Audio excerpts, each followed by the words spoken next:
Hey folks, Steve here with another Pax Romana video. Scenario 10, we're going to look at turn 6, which happens to be, if you're keeping count of the years, 175 to 150 BC. And I'm really glad that I'm getting this video out relatively quickly after turn 5. We should be able to start inching towards some of that end game before too long. Getting through these, the second half of the game at this point, right? We're halfway through the game. We're going to get through the other half. Round us out. Victory point standing is the East, really the Seleucid Empire, ahead at 38 victory points. Rome has managed to claw its way into second at 37 victory points, and Carthage is not doing great. They have fallen to last at 33 victory points. Carthage now controls just its home territory, plus its colonies in Baetica. They have actually built a city in, let's see, what is that? Malacca, or Nova Carthago for sure out there. And they've even bumped up their areas around Carthage proper as cities. But so far, they've sort of been on the losing end of Punic Wars, with Rome consolidating control of the Sicilies, enjoying the fruits of that. And really, we are very likely going to see some advances this turn on the Roman part to try to make use of all the gains to reinforce itself. And if you watch my last series, the Greco-Persian War playthrough for Pax Romana, this game does have an element of snowballing where advantage begets advantage. Like what you gain will feed into your next gain, and it is up to sort of the dice to try to slow you down and or player interaction.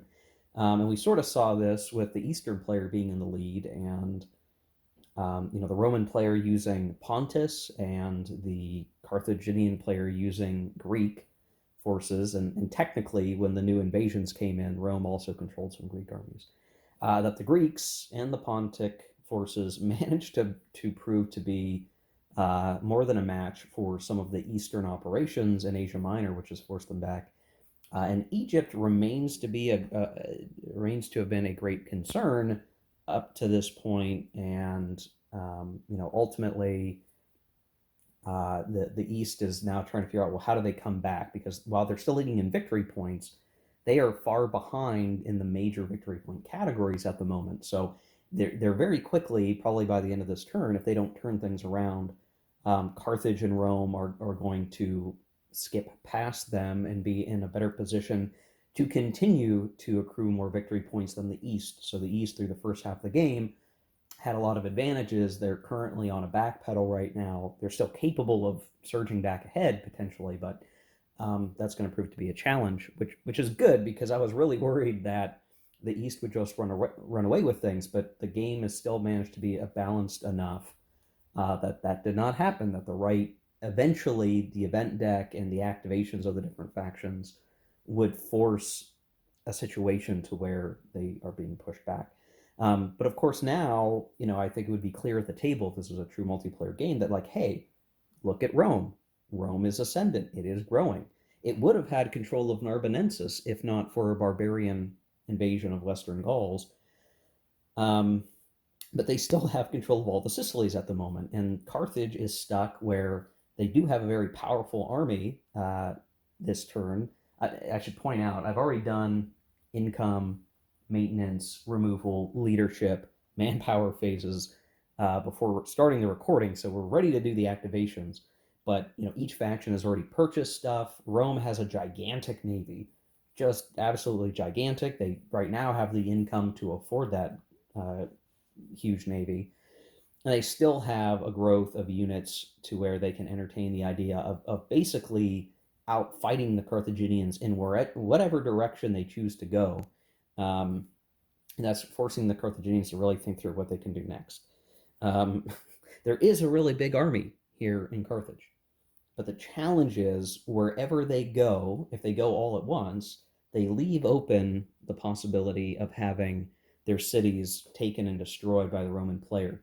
Let's say if the Carthaginian army goes this way, well, they can swing down here. If they go over here, likewise, they come back around here. they're kind of locked in. They're not very many easy places to go to. If the Carthaginians split their forces, this gigantic army, and tries to go one and one here and there, there's a strong possibility that the Romans can still outfight the Carthaginians, in which case, the real problem is then going to be that the Carthaginian loses on both fronts, and basically, we would see the potential collapse of a power. And I should say that the stability rankings of the East in Carthage are really going down, while Rome is remaining relatively robust at this point, for a lot of reasons. They just have managed to retain control of their territories.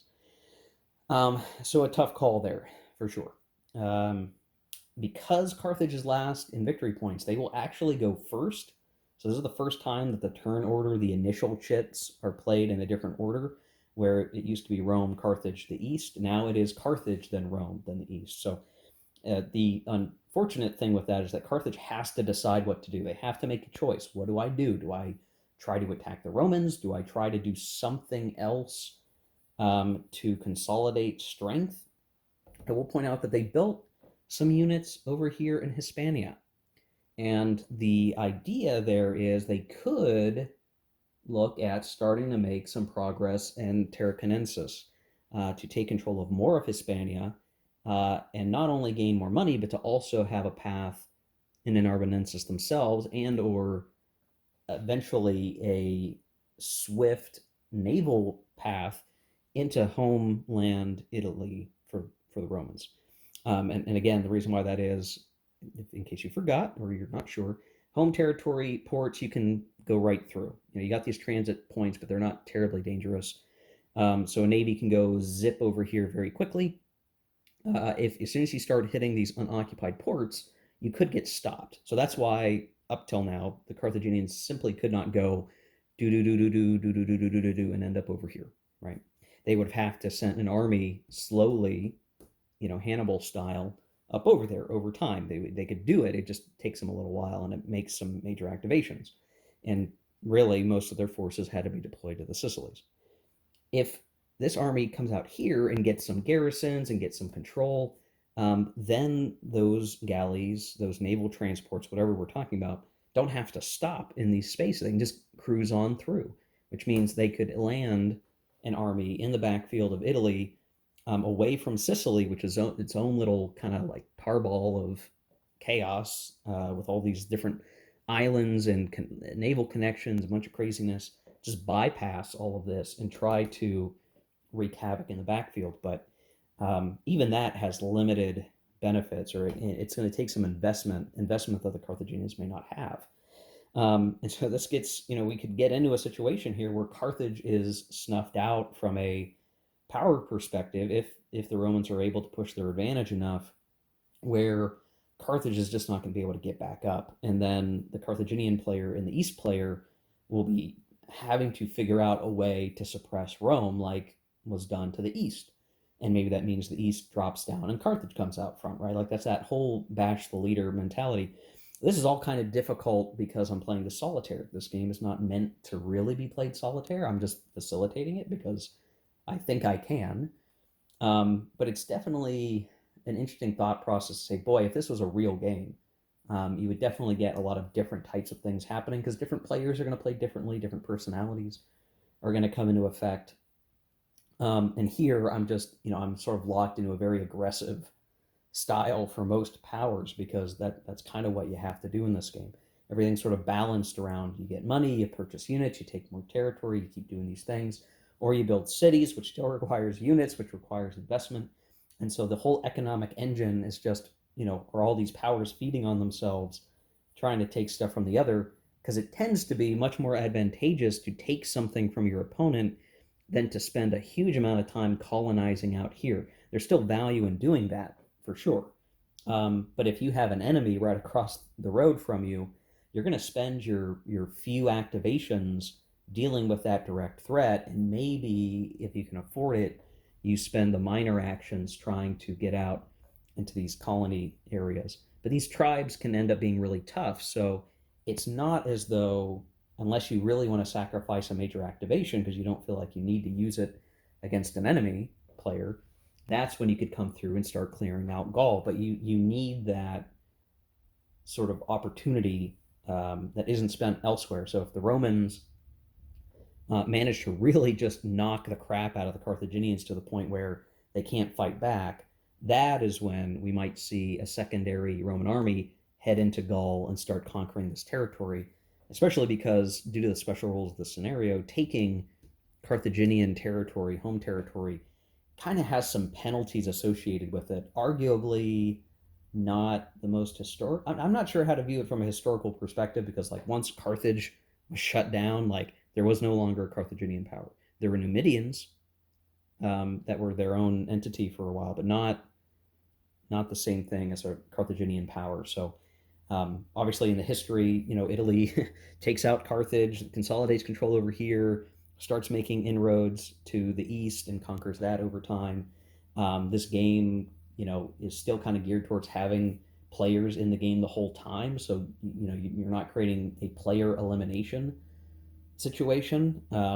Though to history, that's probably what would happen. So there's just some stuff there to try to figure out. But I'll say I've really enjoyed the fact that, like, the game board is alive, right?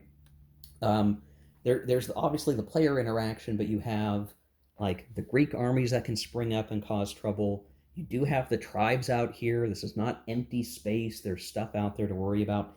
And then you get those barbarian invasions or the tribal rebellions that can happen with the events. And because you're reshuffling the event deck every turn, there's just always some percent possibility that one of those things is going to happen. So you can't just assume that you're safe. Like, and I referenced in, like, the first video of the series, or even the first video of my Greco-Persian War series, like, this is the ancient world, right? Like, there's stuff going on all over, outside just Rome, Carthage, the Seleucids, even Egypt. There's just a lot of different things that could happen. And that keeps it interesting. Like, we can't just guarantee that something is going to go our way.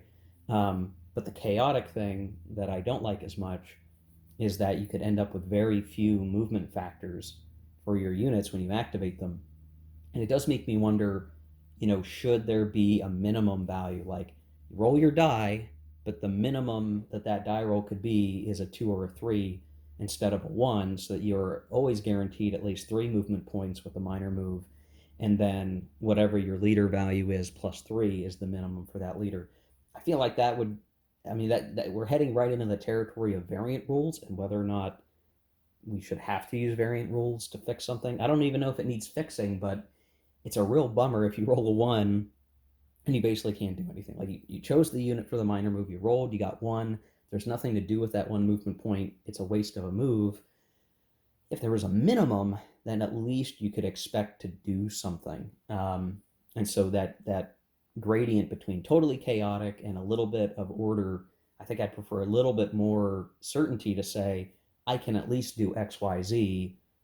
Last turn, the Carthaginians often found themselves, like, just simply not being able to do anything of value.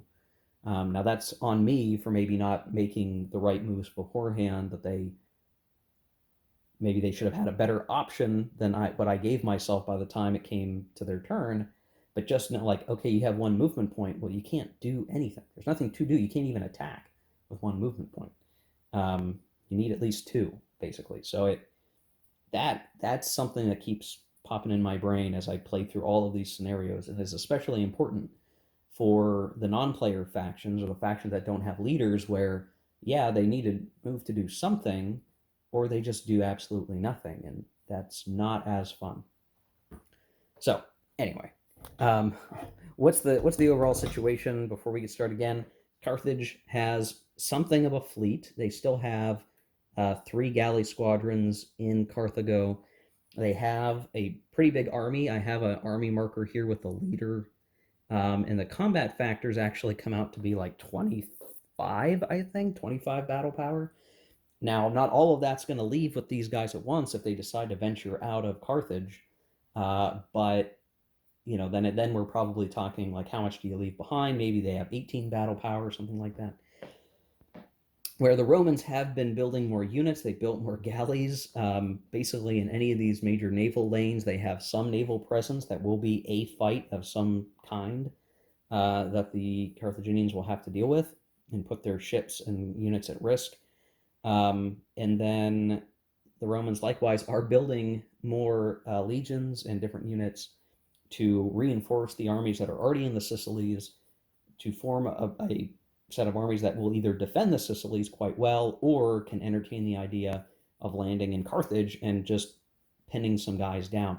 They also have enough money that they can consider building some additional towns in the area, and that will help their civ point score and help them basically advance even further ahead than everyone else, get more money, keep their lead in that regard. So Romans are feeling pretty good. The East has basically just accepted that they had to lose some stuff. This um, Greek army out here is very weakened, and so the East player can try to clean this up. But what they've done is that they got an elite leader, a 3-5 elite leader, which means if they want to, they can play their Conqueror card for the first time all game. If you have an elite leader in play, choose an expansion operation for this activation marker. You may give that leader a major move in addition to the major move they would normally get. So this is useful. We could use it this turn. In fact, we probably should. It's a matter of picking which activation marker, right? We could pick one activation marker, do something, then on the next activation marker, get the double move. And you can see I have him with an Army A marker here.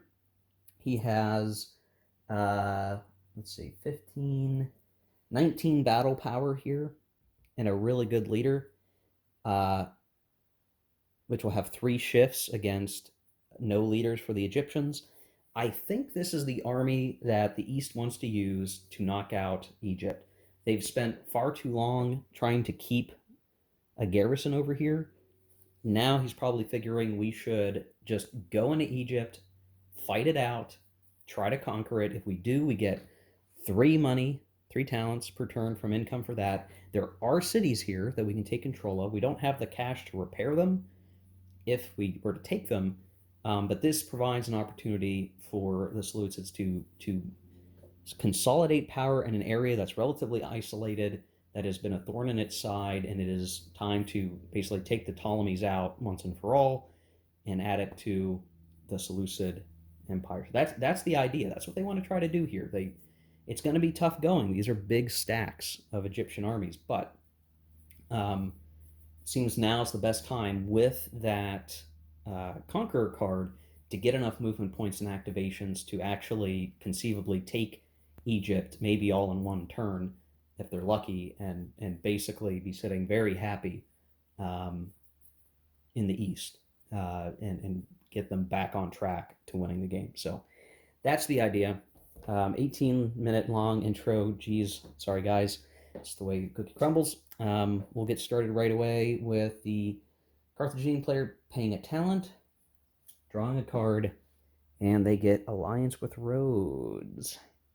Rhodes currently non-allied. That's the case. You may form an alliance with Rhodes. You must pay 3 talents for that privilege. Shoot. Well, they don't have 3 talents. They definitely do not. So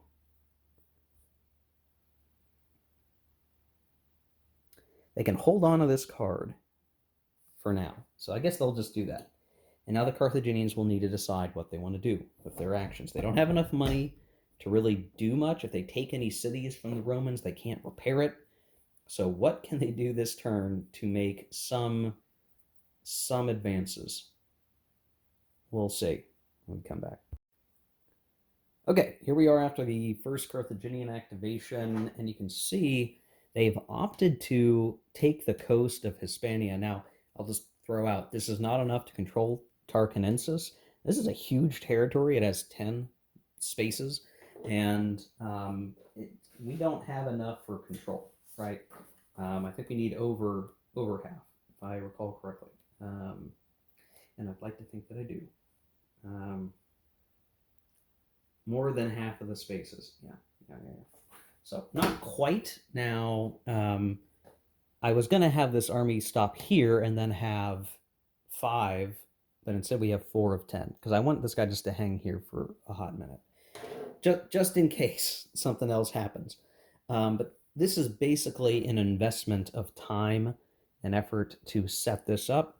And again, we've now created a path where a Carthaginian naval force or air, naval transport or galley squadrons, whatever, could go from Carthage in one naval move, assuming we don't get stopped because of these naval transit points, which kind of hard to avoid, but that's what we'd have to do.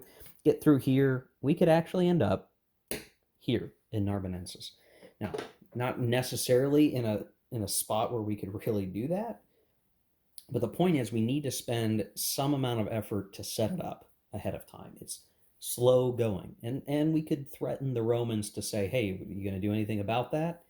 Because I could come up behind you, and the Romans might say right now, "Well, who cares? I'm not terribly worried about it at the moment, my friend."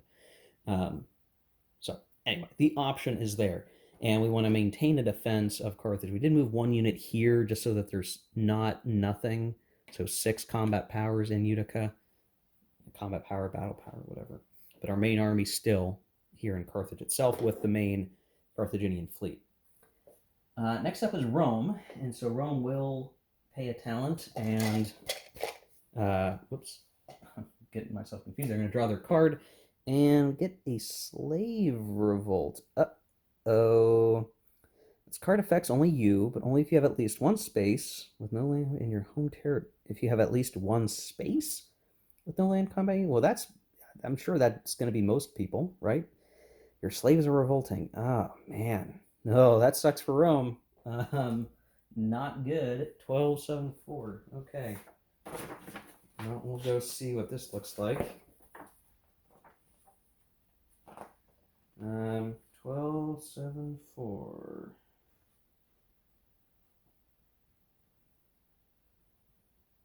All right, first we lose a stability. Not that big of a deal for the Romans. Next, the player with whom he does not currently have allies places 2 BI in any one occupied space in the affected player's home territory. May be placed in a city or town.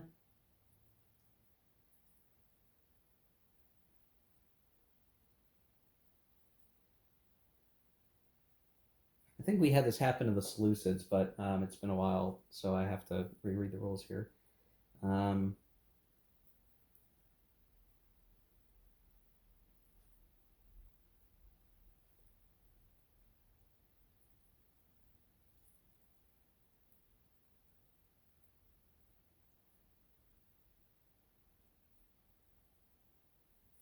Oof. Yeah, this is a bummer.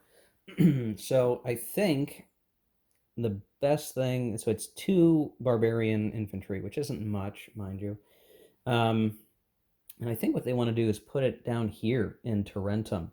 So this denies control of the city to the Romans, and if those barbarians are attacked, they get to use the city for defense, which will mean that that city is going to probably end up damaged, and the Romans are going to have to spend money to repair it. So the Romans were really expecting to turn some of these garrisons into new towns.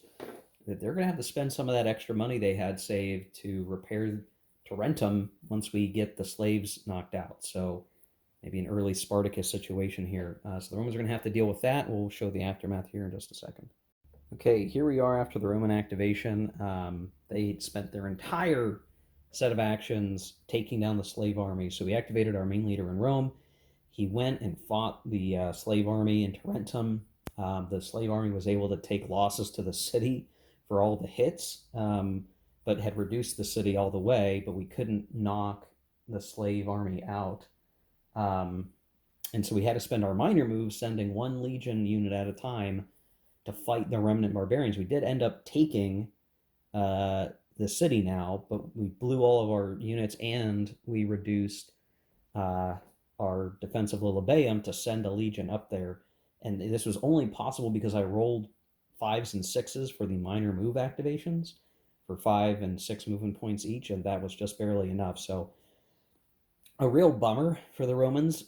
This gets into that you don't know what's going to happen. The ancient world has a lot going on. We had a slave revolt, and we spent all of our time taking out, Proto-Spartacus here. We would have much rather have spent that time building towns, or arranging our armies for a campaign against Carthage, but internal strife is the problem. Now our stability does go up for shutting down the slave army, but not a great start, and this actually does provide the Carthaginians an opportunity to try a counterattack into Sicily somewhere, but we'll have to see, when that comes up for them. The East is going to pay their talent for their activation. They're going to draw their card, and they get independent expansion. You may place at no cost a garrison on any one unoccupied space within 4 land connections of any of your land combat units. Let me make sure that this is not a placement card for anything.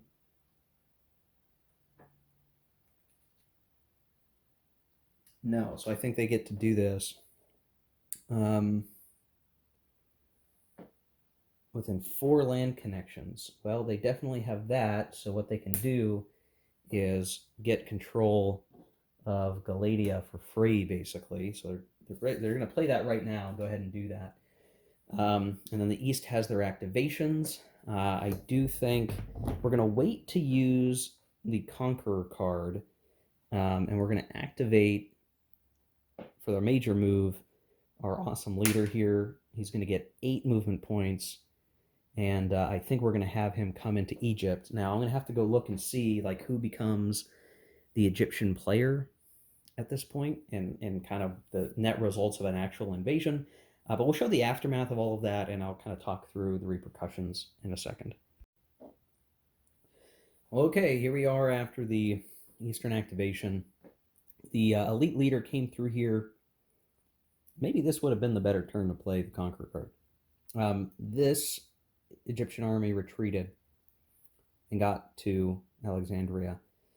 The leader then fought, and there's some pretty major fights. The Roman player is the controller of Egypt at the moment. So this was going to be the player with the most victory points, who is not the invader, controls them. That would be Rome. So Rome made the decision, and they chose to fight a field battle in front of Alexandria because the Egyptians had elephants, and they actually managed to achieve, because of the power of elephants, cavalry supremacy, which nullified the elite leader's tactical rating. So they were just rolling off even with no shifts, and across 2 combats, there was some bloody adjudication there. The Eastern player, the Seleucids, had to retreat back to here, or return back there, and did not take Alexandria. So I am not sure how well this is going to go to taking out Egypt, and it's possible that when the Egyptian counters are pulled next, that there could be a counterattack. So not great for them. We're going to go to the cup, and we're going to pull, and we'll see what happens. We pull a Greek activation. So this is going to be for the Carthaginians to control, and I think they're going to activate this stack of stuff here, and they're going to try to go for this town is probably what's going to happen. So that's enough for them to come over to here. That's going to be 5 to 2, so 2 shifts. And, well, I wonder how this is going to go. 10% of 2 is nothing. 2 shifts. We'll bump this up to 3. So would be 40%. 5 is 2, so we have to lose 2. But then 30% of 2 is 1, which is gonna essentially is gonna what this is gonna mean is this guy's gonna get just destroyed, right? This town's gonna get destroyed. That's gonna be the quick version of that activation, which knocks the East down to just 3 cities control. rough situation. That's all she wrote. Going back to the cup, we're going to get an Egyptian activation. I think this is just played for free. And, well, let's see what these guys activate with. Joe, just 2 movement points. It's actually 1, 2, 3, not enough to do anything. So that's effectively a pass, honestly. And we'll get Pontic activation. Well, I'll do the roll for movement points. 1 movement point is basically worth nothing. So we'll go to the cup. And next we get a Roman activation. So they're going to pay the talent. They're going to draw a card. Revenues and stability. If you have... Okay, so this is no event for the Romans. Now the Romans are going to get to do stuff. Well, I think right away what they're going to want to do, just straight up play this quickly. They're going to spend 2 talents, and they're going to repair their city with a minor move. Then I think what they want to do is spend 2 more talents and turn... Let's see if I can find the counter. I'm going to turn something into a town. I think we'll go with this.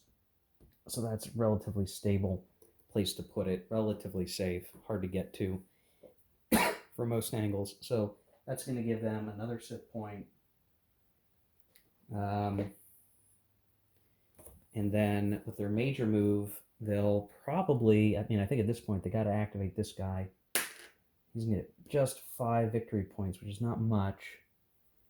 They could do 1, 2 to pick this guy up, and then 3 doing naval moves to get to here.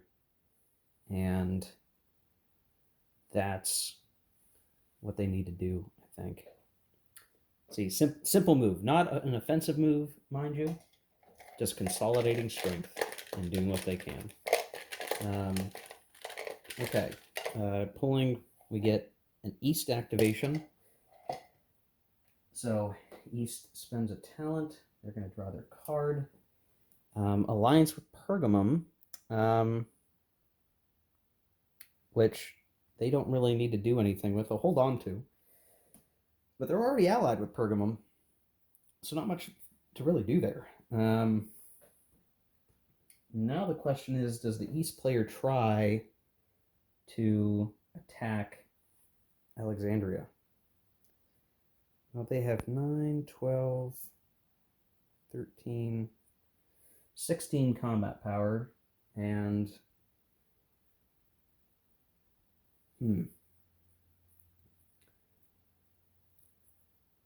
Well, yeah, let's... It's kind of now or never. I think they play their Conqueror card, so this guy gets 2 major activations. The first one will have 8 movement points, and we'll see what happens with this when we come back. Okay, well, thanks to the Conqueror card, the elite leader, via multiple combats, wore the Egyptian army away until they had some cavalry try to escape. Alexandria has been taken, though it's not worth anything at the moment. These Egyptian galleys, I guess they would have left, like, we would have retreated with these guys, maybe? Is that how that works? Probably, maybe. Still a galley here, and I don't think it goes away. We need to eliminate it, but I believe the Egypt province, which the border is here, the East is the only player with control. I think they get control of Egypt. Now, the power Egypt doesn't disappear until these guys are gone, maybe even until these guys are gone.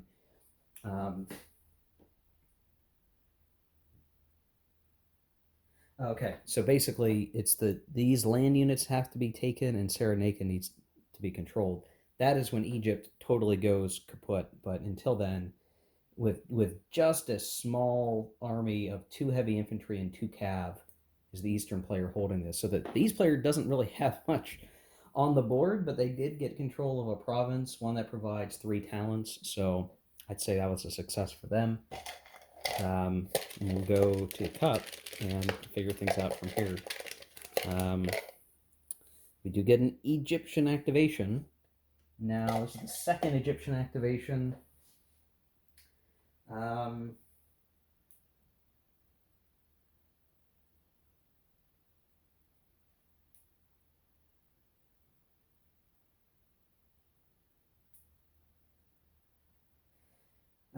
Yeah, geez. What can you do right now, right? I don't think they do anything, right? Like I don't see there being much to do. Maybe they activate this guy to have a naval battle, and we roll that, and it's a tied battle, and say we have him withdraw, I guess. I'm sort of playing fast and loose now because some of this stuff, it just doesn't matter a whole lot. Like, what are we really trying to achieve here? The Egyptian markers don't matter as much because the Ptolemies got chased out of Alexandria. Okay, pulling the next ship. Finally, the Carthaginian gets to go again. Finally. And they can pay their talent. They're going to draw their card. And they get Days of Wrath. Uh-oh. Oh, crap. Pay 2 talents. They do not have 2 talents. So, cancel the activation where that was just selected. Do not get to go. Well, that is not good for the Carthaginians. That's not good. And that is not a card replaced by other events in the scenario. So, we're just going to go right to the cup. And we get a Roman activation. This is the last Roman activation, and then it's going to be an East and a Carthaginian activation. So the Romans pay their talent. They draw a card. They get the Mercenaries card, which the Roman player treats this card as no event, so we're just going to ditch it now. It doesn't really matter. Okay, so what do the Romans want to do with their turn? Well, can they go anywhere and do anything? They know that they can activate again.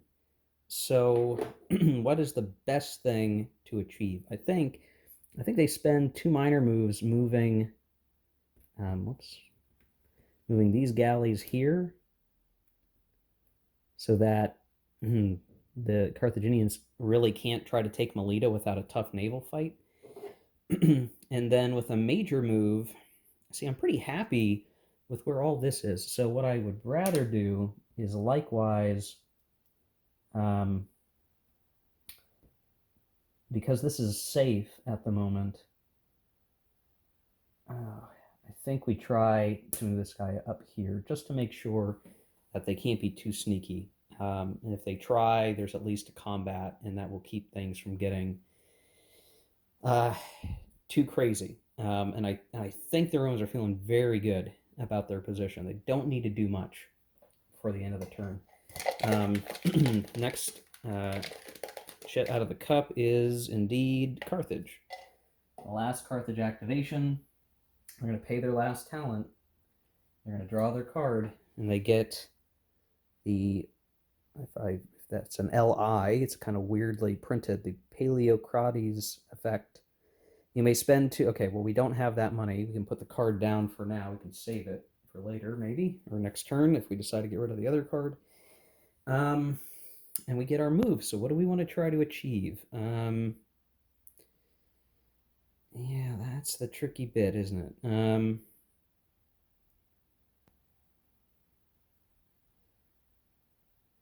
Ooh, I know what they are going to do. So first things first, they're going to activate this light infantry for 1 movement point,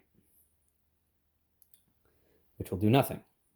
We're going to activate a light infantry in this stack, and we got a 6, so that helps a whole lot more. I knocked over roads. So what's going to happen is we're going to basically do a naval move. I'm going to roll for the transit points really quick. Good. And good. And so all that movement's going to get them to here. And then what we're going to do is we're going to do a major move with this leader, and we're going to end up here. Now what that's going to do for the Carthaginians is they get 1, 2, 3, 4, 5, 6 of 10 Tarraconensis spaces. That gets them control. Very important. So this is their opportunity to come back. And that's it. That's all they're going to do. They're not going to try to fight Rome. They're going to work to create a flanking maneuver against Rome and start conquering Hispania. And then finally, the last chit is the East. East pays their talent. They draw their card. You get the Archimedes effect, which is not super duper valuable at the moment. I can hold on to it until the end of the turn. Now, what do they want to try to achieve? They're broke, so they can't repair this right now.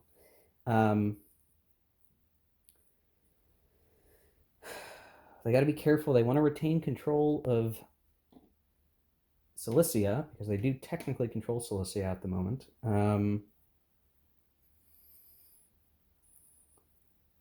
So I think what they'll do is they'll activate this leader. They're going to grab him and just really end up over here. And with some minor moves, we're going to try to knock out this boat. And this guy's annihilated. And we'll roll to see. Okay, so they're good to go. Of course, we've got to roll to see if it can continue moving. They don't. So we're gonna lose this galley anyway, unfortunately, because they don't control this port here. That's why. Just so you understand. Okay, that's the end of the activation phases, guys. So what I'm gonna do when we go off camera, we're gonna get the rest of the end turn stuff situated. That's the attrition and isolation. So we're gonna lose this guy. Too bad, so sad. I don't think any other attrition really matters at the moment. Everything else is fine.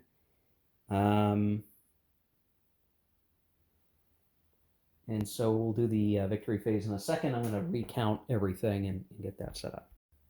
Okay, let's get this video wrapped up here. We're going to look at the victory points. Here's where everyone kind of gets, this is where we're at. The East has 7 GOP. That comes from the control of the Egypt province, Judea, Cyprus, Syria, Cilicia, Galatia, and Lycia. So that is a grand total of 7 provinces controlled, 7 GOP. They have just 9 civ points. Some of this because of the loss of the town. They have 3 cities and, well, 3 fully operating cities. 9 civ points from the 3 cities. They will have more in the future when they can repair Alexandria, but they did not have the cash or the activities to repair Alexandria. So they have a measly 9 civ points. The Carthaginians have just 6 GOP points. This comes from the 4 provinces of Carthage and then both Tarraconensis and Baetica in Hispania, leaving just 6 provinces controlled, 6 GOP points. For civ points, they still have 10. This comes from the 3 cities that they have in Malacca, Utica, and Carthago, and then the town off there at the western part of Baetica. So 10 civ points. Finally, bring Rome, which is having a grand old jolly time. They have 9 GOP points, the lead. This comes from 3 provinces in Italy, as well as the 5 provinces of the Sicilies, Corsica, Sardinia, Western Sicily, Eastern Sicily, and Melita, as well as another bonus GOP point for having control of all the territory of the Sicilies. So that is a total of 9 GOP. They have 14 civ points. That comes from 4 cities and 2 towns. 1 town in Lilybaeum, 1 there in Illyria, which we turned into a town, and of course the 4 cities, Syracuse, and the 3 in Italy proper.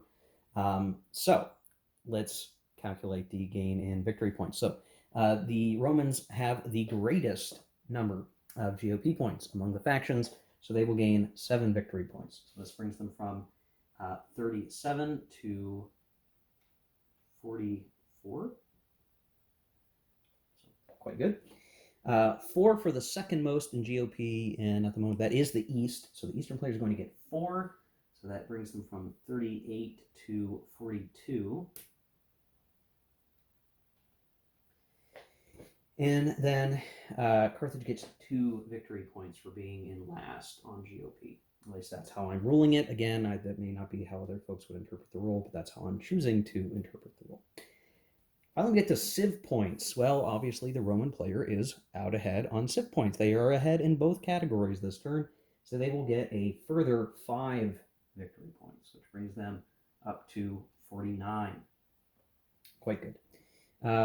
Then we're going to have 3 to the second most, which in this case is Carthage, so they will get 3 victory points, so up to 38. And then finally, the Eastern player just gets 1 more victory point, up to 43. So Rome would get more stability for being the person who gained the most victory points. And then if I look at the overall situation, if the Eastern player gained 4 plus 1 is 5, and the Carthaginian player got 5, so neither of them lose any more stability for coming in last for victory points, but there you go. So the final tally and where we're standing now for victory points is Rome is in the lead with a very powerful 49 victory points, about to breach 50. A great pickup of victory points. If they can keep this up, they're going to end up getting 80 and winning sometime in turn 9 or 10. The East is at 43, so actually a fair bit behind Rome at this point. And then Carthage is bringing up the rear quite a bit by being back at 38. So the Romans have a full-on 11 more victory points than they do, which is quite significant. Now, this could be a key thing for Carthage coming back, because they're going to have a way to get into Rome from the rear, or they can focus on conquering Hispania. But they're still going to have to fend off the Romans bearing down on them. And if the Romans get into the African territory here, the Carthaginian territory, that makes each activation marker on the part of the Carthaginians more expensive. So truly, the Carthage is on the back foot. It's going to be hard for them to come back. But we will see the Eastern player consolidate their control of Egypt. They will probably venture at taking Cyrenaica to complete the conquest. And that provides the East an ability to sort of begin to bounce back quite a bit. Through all the struggle that they've had to deal with, that's still the feasibility that they're looking for. So that's it for this video, guys. Turn 6, nice and complete. Next turn will be turn 7, which is 150 to 125 BC. We'll see what happens there. A lot of activity chits are in the cup now. Pontus is still in there. We have the Egyptian markers. We have the Greek markers. We have all the player markers. The turns are a little bit longer, but so far, so good. So thanks for watching, guys. I really appreciate it. Hopefully we'll get through these next 4 turns pretty quickly, and we'll tackle some more fun stuff to come. Thanks again, guys. Take care. Keep on gaming.